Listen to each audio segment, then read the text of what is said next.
बिस्मिल्लाहिर्रहमानिर्रहीम। डॉक्टरानो और इंजीनियरानो, अस्सलामु अलैकुम वरहमतुल्लाहि वबरकातुहू। उम्मीद है कि आप बिल्कुल टिस्ट पास में होंगे और जितनी भी लेक्चर्स मैंने अपलोड की हैं आपको फ़ायदा मैंने मेरे ख़्याल में आपने इससे काफ़ी फ़ायदा उठाया होगा। और अगर फिर भी कोई प्रॉब्लम हो, कोई क्वेश्चन, कोई कन्फ्यूजन हो तो आप मुझसे पूछ सकते हैं। और ख़बरानो, आपको पता है आज हम एक ज़बरदस्त लेक्चर को डिस्कस करने जा रहे हैं और वो इसी चैप्टर नंबर 3 का लास्ट लेक्चर है, जो कि बड़ा ही क्रूशल, बड़ा ही डिसिसिव लेक्चर है आपके लिए। मेरे ख़्याल में ये आप सब्र कीजिए, देखते रहिए मेरे साथ, ठीक है। इससे पहले मैंने कोलिजन डिस्कस किया था और साथ साथ मैंने काइनेटिक एनर्जी भी डिस्कस की थी। आज हमारे पास है प्रोजेक्टाइल मोशन। कौन सी मोशन है? शाबाश, प्रोजेक्टाइल मोशन। आपने तो ये सुना होगा जवानी के ज़माने में कि प्रोजेक्टाइल मोशन किसी कहते हैं। शाबाश बेटा, डियर स्टूडेंट्स, आपको पता है कि प्रोजेक्टाइल मोशन में हमारे पास टू डायमेंशनल मोशन होता है। कौन सा मोशन होता है? टू डायमेंशनल मोशन होता है, ठीक है। Under the action of gravity, under the action of gravity. शाबाश। अभी जो मैं लेक्चर करने जा रहा हूँ, एमसीक्यूज करने से पहले पहले ये एक लेक्चर इसलिए करता हूँ कि एमसीक्यूज के इसमें कुछ कन्फ्यूजन होंगे आपके, इसमें आपके कुछ कन्फ्यूजन होंगे। तो कन्फ्यूजन को दूर करने के लिए मैं क्या करता हूँ, ये एक्सप्लेन करता हूँ, कंसेप्ट एक्सप्लेन करता हूँ, ठीक है। ये तो हो गई बात। ये टू डायमेंशनल मोशन तो है, लेकिन चलो, टू डायमेंशनल मोशन में हमारे पास कुछ प्रॉपर्टी है। यहाँ पर जो एंगल होती है इसको कहते हैं एंगल ऑफ प्रोजेक्शन। यहाँ पर जो एंगल होती है इसके एंगल ऑफ इम्पैक्ट कहते हैं। इसकी कुछ प्रॉपर्टीज़ है, वो प्रॉपर्टी अपने पास नोट कीजिए। शाबाश। एंगल ऑफ प्रोजेक्शन हमेशा के लिए एंगल ऑफ इम्पैक्ट के बराबर होंगे। और इसमें हम एयर रेजिस्टेंस को, डियर स्टूडेंट्स, इसमें हम एयर रेजिस्टेंस को ज़ीरो लेते हैं। क्या लेते हैं? ज़ीरो। शाबाश। यहाँ पर इसकी जो मोमेंटम होती है और यहाँ पर जो मोमेंटम होती है, ये हमेशा के लिए इनिशियल मोमेंटम और फाइनल मोमेंटम ये दोनों बराबर होंगे।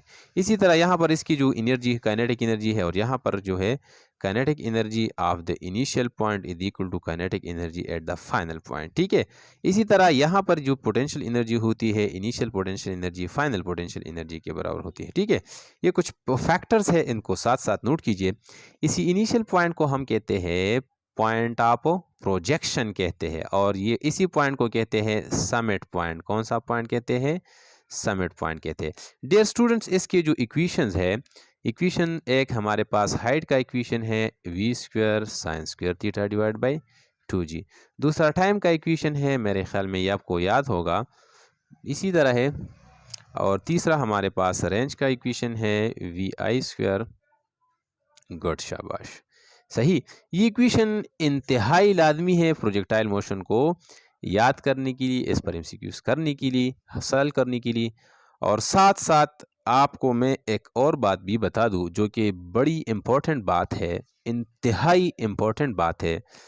एस द बॉडी, यहाँ पर मैं एक बार फिर इसको ड्रा करता हूँ। इसी बॉडी को मैंने फायर किया, यहाँ पर इसके वेलोसिटी के दो कंपोनेंट हो गए हैं। एक को हम कहते हैं वी एक्स कंपोनेंट और दूसरे को हम कहेंगे v y component. Dear students, ये वाला ग्रेविटेशनल फोर्स की तरफ अगर आप को देखिए तो ग्रेविटेशनल फोर्स हमेशा के लिए ये नीचे तरफ होता है। इसी हॉरिजॉन्टल साइड पर कोई फोर्स नहीं है, क्योंकि हमने यहाँ पर बताया कि एयर रेजिस्टेंस क्या है, ये ज़ीरो है। शाबाश। तो यहाँ पर देखिए, ग्रेविटेशनल फोर्स नीचे की तरफ, वेलोसिटी का जो वर्टिकल कंपोनेंट है ये अपवर्ड है, यहाँ पर वेलोसिटी का जो वर्टिकल कंपोनेंट है ये ज़ीरो हो जाती है। तो मतलब ये है कि ग्रेविटेशनल फोर्स जो है ये it will only affect the y component of the velocity. So it mean that v y जो है ये वेरी हो जाएगा, ये वेरिएबल होगा, और इससे एक्सेलरेशन भी पैदा हो जाएगा। इसको हम कहेंगे एक्सेलरेशन। इससे जो पैदा होता है, इससे माइनस जी एक्सेलरेशन पैदा होता है। और ये ऊपर जो बॉडी ऊपर जाती है तो वी वाई डिक्रीज़ होती है, और यहाँ पर पहुँचकर ये ज़ीरो हो जाती है, और जो नीचे आती है तो एक बार फिर ये इंक्रीज़ होती है। लेकिन इसकी जो वी एक्स कंपोनेंट है ये हमेशा के लिए, ये हमेशा के लिए कांस्टेंट होती है, क्योंकि यहाँ पर कोई फोर्स नहीं है, ना हॉरिजॉन्टल में कोई फोर्स नहीं है, तो लिहाजा वी एक्स अगर कांस्टेंट है, लेकिन इससे जो ए एक्स पैदा होगा ये वी ज़ीरो होगा, क्योंकि acceleration is produce from the change in the velocity. ठीक है, आगे जाते हैं। शाबाश, मेरे साथ साथ रहिए, मैं जल्दी जल्दी इसको एक्सप्लेन करता हूँ। इसके लिए हमारे पास जो इक्वेशंस है, काइनेटिक एनर्जी का कंसेप्ट ज़्यादा इस्तेमाल होती है कि final kinetic energy summit point पर काइनेटिक एनर्जी को फाइंड कीजिए। यहाँ पर इस समिट पॉइंट पर काइनेटिक एनर्जी को फाइंड कीजिए, अगर यहाँ पर पोटेंशियल एनर्जी को फाइंड कीजिए। ठीक है, अगर ये ऐसा हो ये वैसा हो तो फिर ये फाइंड कीजिए, वो फाइंड कीजिए। एंगल अगर हमने ज़्यादा कर दिया तो काइनेटिक एनर्जी कितनी हो जाएगी, अगर एंगल हमने 45 किया तो फाइनल पॉइंट पर काइनेटिक एनर्जी पोटेंशियल एनर्जी कितनी हो जाएगी। इसी तरह साथ साथ आगे हमारे पास है कि अगर हमारे पास काइनेटिक एनर्जी का जो इक्वेशन है, final kinetic energy is equal to, आप अपने पास नोट कीजिए, जो कि बड़ा ही इम्पोर्टेंट है। Final kinetic energy is equal to initial kinetic energy into cos square theta. ठीक है, ये सारे इक्वेशन के लिए इस्तेमाल होते हैं प्रोजेक्टाइल मोशन में, जहाँ पर भी आप अप्लाई करते हैं। और इसी तरह पोटेंशियल एनर्जी का जो इक्वेशन आप इस्तेमाल करेंगे, शाबाश शाबाश, ये इनिशियल काइनेटिक एनर्जी इंटू का साइन स्क्वायर थीटा। शाबाश, मतलब अगर आपसे पूछा गया कि यहाँ पर potential kinetic potential energy find कीजिए, या फाइनल पोटेंशियल एनर्जी फाइंड कीजिए समिट पॉइंट पर, या काइनेटिक एनर्जी, तो आप इस इक्वेशन को इस्तेमाल करके फाइंड कीजिए। या इसका अगर रेशो के बारे में आपसे पूछा गया कि पोटेंशियल एनर्जी और काइनेटिक एनर्जी का रेशो फाइंड कीजिए, तो या बिस्मिल्लाह, इस दोनों को इक्वेशन को एक दूसरे पर डिवाइड करें, ऊपर पोटेंशियल लिखिए, शाबाश, और नीचे क्या लिखेंगे, नीचे लिखेंगे काइनेटिक वाला टर्म। काइनेटिक वाला टर्म ये है।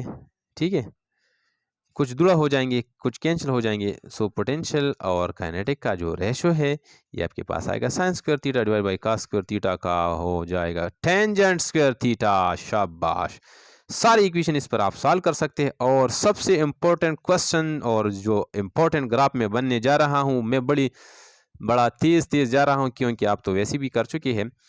यहाँ पर मैं एक टेबल ड्रा करता हूँ डियर स्टूडेंट्स। शाबाश, यहाँ पर मैंने लिख लिया,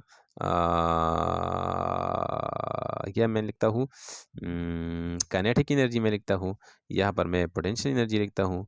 ठीक है, और यहाँ पर मैं लिखता हूँ एंगल लिखता हूँ, यहाँ पर जी 0 डिग्री हो गई, यहाँ पर 0 तो नहीं, सॉरी 30 डिग्री हो गई। 30 डिग्री पर मैंने पहले फायर किया, दूसरी बॉडी को मैंने फायर किया 45 डिग्री पर फायर किया, इसके बाद मैंने 60 डिग्री पर फायर किया, इसके बाद मैंने 75 पर फायर किया, इसके बाद मैंने किसी बॉडी को 90 डिग्री पर फायर किया।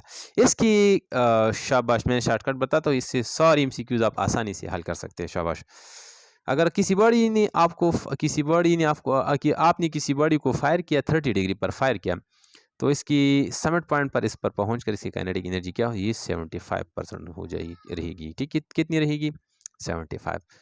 प्यारे बच्चों, आपको पता है कि काइनेटिक एनर्जी और पोटेंशियल एनर्जी का हम सम लेते हैं तो ये तो टोटल एनर्जी के बराबर होते हैं। किसके बराबर होते हैं, शाबाश। अगर पोटेंशियल एनर्जी काइनेटिक एनर्जी 75% है, तो टोटल एनर्जी तो वैसे भी 100% बराबर होगी। इसके साथ में क्या ऐड करूँ ताकि ये 100% के बराबर हो जाए, 25%।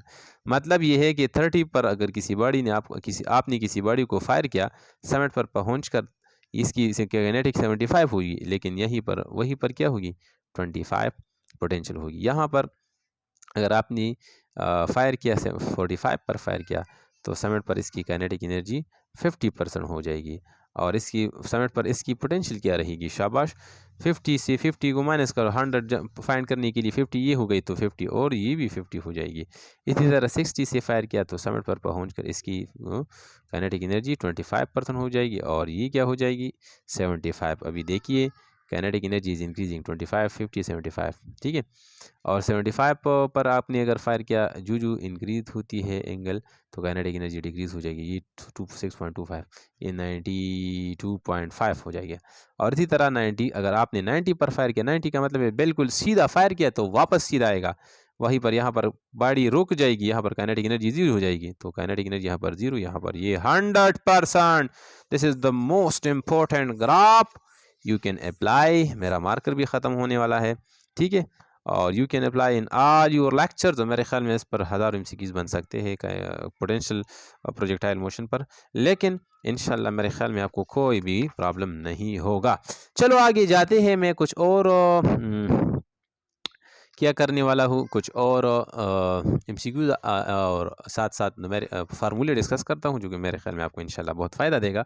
और फार्मूले ये है कि आपके पास जो रेंज वाला हाइट वाला इक्वेशन है, वी स्क्वायर कौन सा है, V square V I square sine square theta divide by 2g, ठीक है। V I square sine square height वाले V square sine square theta divide by 2g, ठीक है। और इसी तरह रेंज वाला जो इक्वेशन है, V I square sine 2 theta divide by G. और इसी तरह जो टाइम वाला इक्वेशन है, 2vi sine theta divide by G, ठीक है। मैं थोड़ा तेज़ी जा रहा हूँ क्योंकि ये तो मेरे इससे पहले आपने किया था, लेकिन इसमें जो इम्पोर्टेंट बात है वही मैं करने जा रहा हूँ।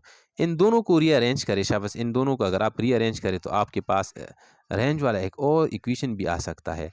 अगर इसको आप स्प्लिट करें साइन 2 थीटा को, तो आपके पास है 2vi divided by 2 into V X vertical horizontal component and vertical component divided by G. ये रेंज का एक और भी इक्वेशन है, इसको आप इस्तेमाल कर सकते हैं।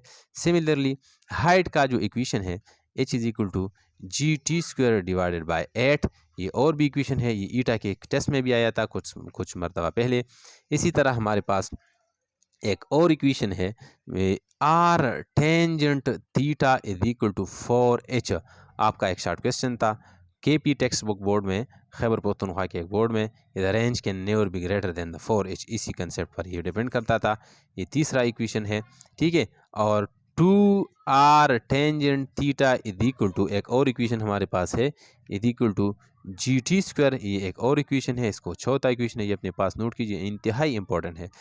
कभी कभार आपको टाइम दिया गया होता है, इसे हाइट फाइंड न करना है और कुछ भी फैक्टर नहीं होते। इसी तरह कभी कभार आपको vertical component of the velocity और हॉरिजॉन्टल कंपोनेंट दी होती है और कुछ नहीं होता, और आपसे पूछते हैं, आपसे कहते हैं कि आर फाइंड कीजिए। तो आर कैसे आप फाइंड करेंगे, क्योंकि आर का जो फार्मूला है इसमें वी आई की ज़रूरत है, यानी थीटा की ज़रूरत है, लेकिन अगर ये भी दी गई तो आप इसी फार्मूले से सॉल्व कर सकते हैं, ठीक है। मैं आज इंतहाई तक गया हूँ, ठीक है। कम्प्लीमेंट्री एंगल का कंसेप्ट तो आपको याद होगा। कम्प्लीमेंट्री एंगल एक ऐसे एंगल होते हैं जब इन दोनों को हम ऐड करते हैं तो इन दोनों की एडिशन 90 डिग्री के बराबर होते हैं, ठीक है। इसको हम कम्प्लीमेंट्री, लेकिन इसका जो R1 इनके जो रेंजेस होते हैं, असल में बेहद इनके रेंजेस बराबर होते हैं। मतलब अगर आपने आपने किसी बॉडी को फायर किया, 30 डिग्री से फायर किया, तो 30 के का जो रेंज है, इसी तरह 30 के साथ एक और को ऐड करता है कि 90 के बराबर हो जाए, 60 को ऐड करो, तो इसी बॉडी को मैंने 60 से भी फायर किया, तो 60 से और 30 से फायर करने के दोनों का रेंज बराबर होंगे, इसको हम कहते हैं complementary angle.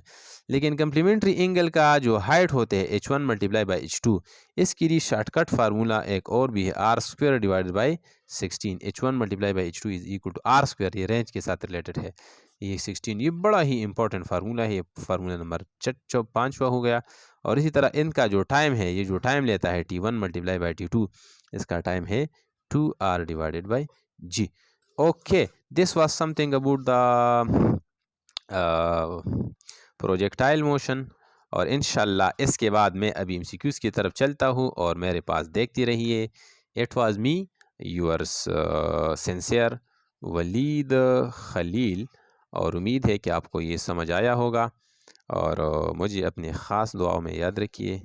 I wish you all the best. May Allah keep your life benevolent, and inshallah see you when I see you back in the next lecture. Thank you.